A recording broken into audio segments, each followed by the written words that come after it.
Corona ವ್ಯಾಕ್ಸಿನ್ಗೆ ಸ್ವಾಗತವನ್ನು ಕೋರೋದಕ್ಕೆ ಬೆಂಗಳೂರಿನ Anandrao circle ಉಗ್ರಾಣದಲ್ಲಿ ಎಲ್ಲ ತಯಾರಿಗಳು ಕೂಡ ನಡೀತಾ ಇದೆ. ಆಗಲೇ ನನ್ನ ಕೊಲಿಗ್ ಮಾಹಿತಿಯನ್ನು ಕೊಡ್ತಾ ಇದ್ರು. ಬಟ್ ಸಾಕಷ್ಟು ಜನ ಪೊಲೀಸರನ್ನ ಅಲ್ಲಿ ನಿಯೋಜನೆ ಮಾಡಿದ್ದಾರೆ, ಗೊತ್ತಿಲ್ಲ ಯಾಕೆ ಅಂತ. ಬಟ್ ನೀವೀಗ ನೋಡ್ತಾ ಇದ್ದೀರಾ ವ್ಯಾಕ್ಸಿನನ್ನು ಹೊತ್ತಂತಹ ವೆಹಿಕಲ್ಲು ಆಲ್ಮೋಸ್ಟ್ ಹೆಬ್ಬಾಳಕ್ಕೆ ಬಂದಿದೆ ಅಂತ ಅನ್ನಿಸ್ತಾ ಇದೆ. ಹೆಬ್ಬಾಳದಿಂದ ಮುಂದಕ್ಕೆ ಅದು ಪಾಸ್ ಆಗ್ತಾ ಇದೆ. ಸೊ ಇನ್ನೂ ಸ್ವಲ್ಪ ಸಮಯ ಬೇಕಾಗ್ಬೋದು, ಮೇ ಬಿ 2 ಗಂಟೆ ತನಕನೂ ಆಗಬಹುದು. 2 ಗಂಟೆ ವೇಳೆಗೆ ಅದನ್ನು ತಂದು ಅಲ್ಲಿಂದ ಅದನ್ನು ಶೇಖರಿಸಿ ಇಡುವಂತಹ ಕೆಲಸ ಅದು ಆಗುತ್ತೆ. ಅದಕ್ಕೆ ಸಂಬಂಧಪಟ್ಟಂತೆ ಎಲ್ಲ ಮಾಹಿತಿಯನ್ನು ನಿಮಗೆ ನಾವು ಕೊಡ್ತಾ ಇದ್ದೀವಿ. ಇಲ್ಲಿಂದ ನಿಮಗೆ ಆನಂದರಾವ್ ಸರ್ಕಲ್ಗೆ ಬರೋದಕ್ಕೆ ಒಂದು 20 ನಿಮಿಷ ಆಗ್ಬೋದು, ಇಲ್ಲ ಅಂತಲ್ಲ. ಬಟ್ ಟ್ರಾಫಿಕ್ ಜಾಸ್ತಿ ಇದ್ದರೆ ಯಾವುದೇ ರೀತಿಯಾದಂತಹ ಝೀರೋ ಟ್ರಾಫಿಕನ್ನು ಕೊಟ್ಟಿಲ್ಲ ಇವ್ರಿಗೆ. ಯಾವುದೇ ರೀತಿ ಪೈಲಟ್ ವೆಹಿಕಲ್ಸು ಅದು ಇದು ಏನೂ ಇಲ್ಲ, ಸಹಜವಾಗಿ ಬರ್ತಾ ಇದೆ. ನಾನು ಹೇಳಿದ್ನಲ್ಲ, ಜನ ಯಾರಾದರೂ ರೋಡಲ್ಲಿ ಇದನ್ನು ನೋಡಿದ್ರೆ ಇದರಲ್ಲೇ ವ್ಯಾಕ್ಸಿನ್ ಹೋಗ್ತಾ ಇದೆ ಅಂತ ಜನರಿಗೆ ಗೊತ್ತೇ ಆಗೋದಿಲ್ಲ. ಸೊ ಹಾಗಾಗಿ ಆ ರೀತಿ ಅದನ್ನು ತೊಗೊಂಡು ಹೋಗ್ತಾ ಇದ್ದಾರೆ. ಬಹಳ ಸಹಜ ಪ್ರಕ್ರಿಯೆಯ ರೀತಿಯಲ್ಲಿ ಇದೆಲ್ಲವೂ ಕೂಡ ನಡೀತಾ ಇದೆ. ಅದಾದ ನಂತರ ಅದನ್ನು ಸ್ಟೋರೇಜ್ ಮಾಡ್ಕೊಳ್ತಾರೆ. ಇವತ್ತಿನ ಮಟ್ಟಿಗೆ ಇಷ್ಟೇ ಪ್ರಕ್ರಿಯೆ. ಇದನ್ನು ತಗೊಂಡು ಹೋಗಿ ಉಗ್ರಾಣದಲ್ಲಿ ಸ್ಟೋರ್ ಮಾಡಿಟ್ಟುಬಿಟ್ರೆ ಸದ್ಯದ ಪ್ರಕ್ರಿಯೆ ಮುಕ್ತಾಯ ಆಗುತ್ತೆ. ನಂತರ ಯಾವ ಜಿಲ್ಲೆಗೆ ಎಷ್ಟೆಷ್ಟು ಕಳಿಸ್ಬೇಕು ಅಂತ ಆಗಲೇ ಅರುಂಧತಿ ಅವ್ರು ಹೇಳ್ತಾ ಇದ್ರು, ಯಾವುದು IAS ಅಧಿಕಾರಿ ಅರುಂಧತಿ ಅವ್ರು ಹೇಳ್ತಾ ಇದ್ರು, ನಾವು ಅದನ್ನು ಕ್ಯಾಲ್ಕುಲೇಟ್ ಮಾಡ್ತೀವಿ ಇವತ್ತು ನಾಳೆ ಕೂತ್ಕೊಂಡು. ಯಾಕೆಂದರೆ ನಾವು ಎಕ್ಸ್ಪೆಕ್ಟ್ ಮಾಡಿದಷ್ಟು ಡೋಸ್ ಬಂದಿಲ್ಲ, ಅರ್ಧ ಬಂದಿದೆ. ಹಾಗಾಗಿ ನಾವು ಮೊದಲು ಪ್ಲ್ಯಾನ್ ಮಾಡ್ಕೊಂಡ ಪ್ರಕಾರ ಆಗಲ್ಲ. ಸೊ ಎಲ್ಲ ಜಿಲ್ಲೆಗಳಿಗೂ ಕಡಿಮೆ ಕಳಿಸ್ಬೇಕಾಗುತ್ತೆ. ಎಷ್ಟೆಷ್ಟು ಕಳಿಸ್ಬೇಕು ಅಂತಕ್ಕಂಥದ್ರ ಬಗ್ಗೆ ಇವತ್ತು ನಾಳೆ ನಾವು ತೀರ್ಮಾನ ತಗೋತೀವಿ ಅಂತ ಹೇಳಿದ್ದಾರೆ. ಸೊ ಆ ಲೆಕ್ಕಾಚಾರ ನೋಡೋದಾದರೆ ಇವತ್ತು ಇದನ್ನು ತೊಗೊಂಡೋಗಿ ಉಗ್ರಾಣದಲ್ಲಿ ಸ್ಟೋರ್ ಮಾಡಿಟ್ಟರೆ ಅಲ್ಲಿಗೆ ಮುಗೀತು, ಸದ್ಯಕ್ಕಂತೂ ಮುಗೀತು. ಇನ್ನು ನಾಳೆ ಸಾಯಂಕಾಲದ ಮೇಲೆ ಅದನ್ನು ಎಲ್ಲ ಕಡೆಗೆ ಡಿಸ್ಟ್ರಿಬ್ಯೂಟ್ ಮಾಡ್ತಾ ಹೋಗ್ತಾರೆ. ಯಾಕೆಂತಂದರೆ ಇವತ್ತಿನೂ ಕೂಡ ತಾರೀಕು 16ನೇ ತಾರೀಕಿಗೆ ಅದನ್ನು ಡಿಸ್ಟ್ರಿಬ್ಯೂಟ್ ಮಾಡುವಂತಹ ಲೆಕ್ಕಾಚಾರ ಇರೋದು. 16ನೇ ತಾರೀಕಿಗೆ ಲಸಿಕೆಯನ್ನು ಕೊಡುವಂತಹ ಪ್ಲ್ಯಾನ್ ಇರೋದು. ಸೊ ಅದರ ಪ್ರಕಾರ ನೋಡೋದಾದರೆ ಇನ್ನು 4 ದಿನಗಳು ಟೈಮ್ ಸಿಗುತ್ತೆ, ಸಮಯಾವಕಾಶ ಸಿಗುತ್ತೆ. ಬಹುತೇಕ 14ನೇ ತಾರೀಕು ಅಂದರೆ ನಾಡಿದ್ದು ನೈಟು ಅದು ಬೇರೆ ಬೇರೆ ಜಿಲ್ಲೆಗಳಿಗೆ ಹೊರಡ್ಬೋದು. ಅಥವಾ ಬೆಂಗಳೂರೇ ಆದರೆ 15ನೇ ತಾರೀಕು ಅದನ್ನು ಎಲ್ಲ ಪ್ರಾಥಮಿಕ ಆರೋಗ್ಯ ಕೇಂದ್ರಗಳಿಗೆ ಹಂಚಿಕೆಯನ್ನು ಮಾಡಿ ಒಟ್ಟಾರೆ 16ನೇ ತಾರೀಕಿಗೆ ಅದನ್ನು ಸುಸ್ಥಿತಿಯಲ್ಲಿ ರೆಡಿ ಮಾಡಿ ಇಟ್ಕೋತಾರೆ. ಇವರು ಹೇಳಿದ ದಿನ ಸಮಯ ಇನ್ಯಾಗ್ರೇಷನ್ ಆಗ್ತಾ ಇದ್ದ ಹಾಗೆಯೇ ಅದನ್ನು ಯಾರ್ಯಾರು ಅದಕ್ಕೆ ಆರೋಗ್ಯ ಕಾರ್ಯಕರ್ತರಿದ್ದಾರೆ ಅವ್ರಿಗೆಲ್ಲರಿಗೂ ಕೂಡ ಫಲಾನುಭವಿಗಳಿಗೆ ಅದನ್ನು ಕೊಡುವಂತಹ ಪ್ರಕ್ರಿಯೆಗಳೆಲ್ಲವೂ ಕೂಡ ನಡೆಯುತ್ತೆ. ನೀವೀಗ ನೋಡ್ತಾ ಇರ್ತಕ್ಕಂಥದ್ದು ಆ ವೆಹಿಕಲ್ಲು ಇನ್ನೇನು ಹೆಬ್ಬಾಳ ಫ್ಲೈಓವರ್ ಬರ್ತಾ ಇದೆ. ಅಲ್ಲಿಂದ ಮುಂದಕ್ಕೆ ಹೋಗೋದಕ್ಕೆ ಇನ್ನೊಂದು 20 ನಿಮಿಷ ಬೇಕಾಗಬಹುದು. 1:45 ಅಂತ ಅಂದ್ಕೊಂಡ್ರು ಕೂಡ 1:45 ವೇಳೆಗೆ ಅದು ರೀಚ್ ಆಗುತ್ತೆ. ರೀಚ್ ಆದ ನಂತರ ಅದನ್ನು ಸ್ಟೋರ್ ಮಾಡಿ ಇಡ್ತಾರೆ. ಸದ್ಯದ ಪ್ರಕ್ರಿಯೆಗಳು ಇಷ್ಟು.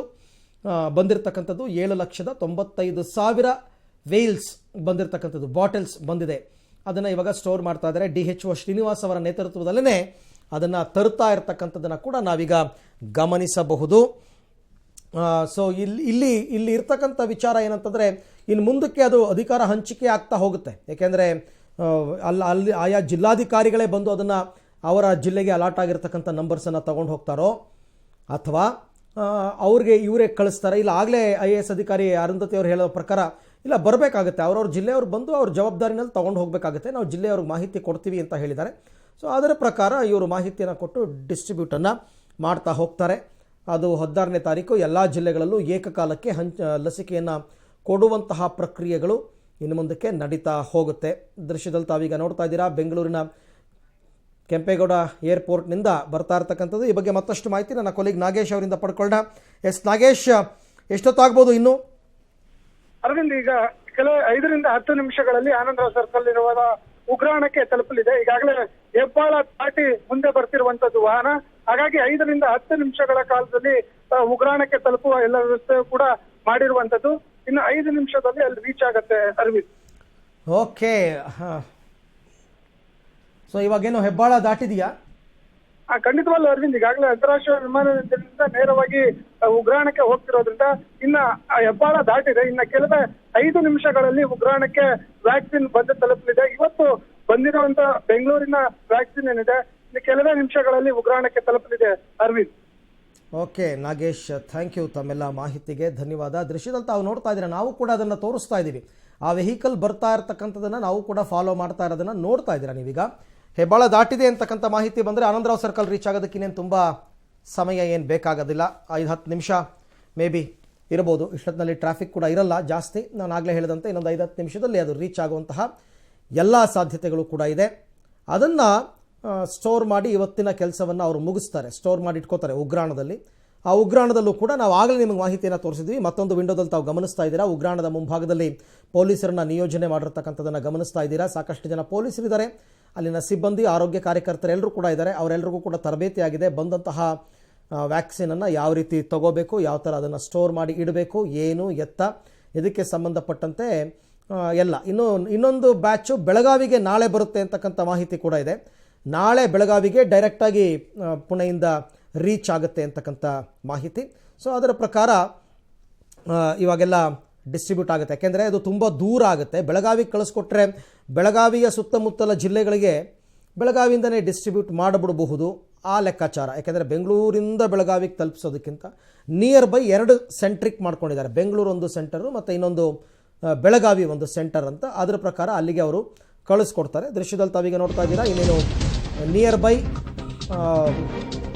ಮೇಕ್ರಿ ಸರ್ಕಲ್. ಇನ್ನು ಬೆಳಗಾವಿಗೆ ನಾಳೆ ಬರುತ್ತೆ, ನಾಳೆ ತಲುಪಲಿದೆ ಕೊರೋನಾ ವ್ಯಾಕ್ಸಿನ್ ಬೆಳಗಾವಿಗೆ ಅಂತಕ್ಕಂಥ ಮಾಹಿತಿ ನಮಗೆ ಈಗ ಲಭ್ಯವಾಗಿದೆ. ಇವತ್ತು ಬೆಂಗಳೂರಿಗೆ 6,47,500 ವ್ಯಾಕ್ಸಿನ್ ರವಾನೆಯಾಗಿದೆ. ಇನ್ನು ನಾಳೆ ಬೆಳಗಾವಿಗೆ ವ್ಯಾಕ್ಸಿನ್ ತಲುಪುತ್ತೆ ಅಂತಕ್ಕಂಥದ್ದು.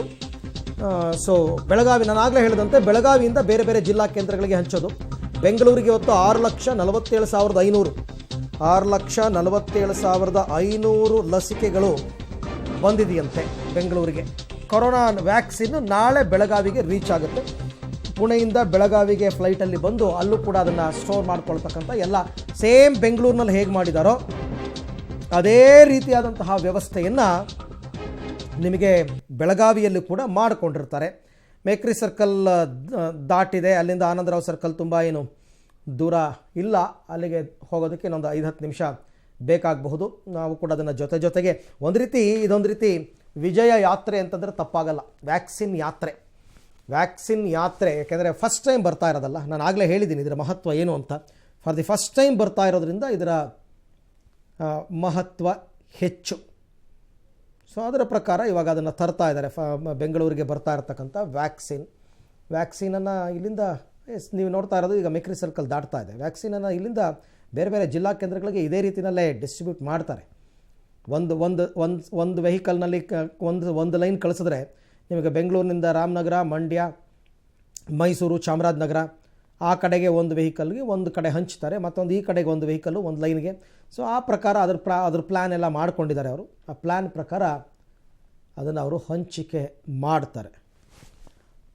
ಸ್ಟೋರೇಜ್ ಕೇಂದ್ರದತ್ತ ವ್ಯಾಕ್ಸಿನ್ ಹೋಗ್ತಾ ಇದೆ.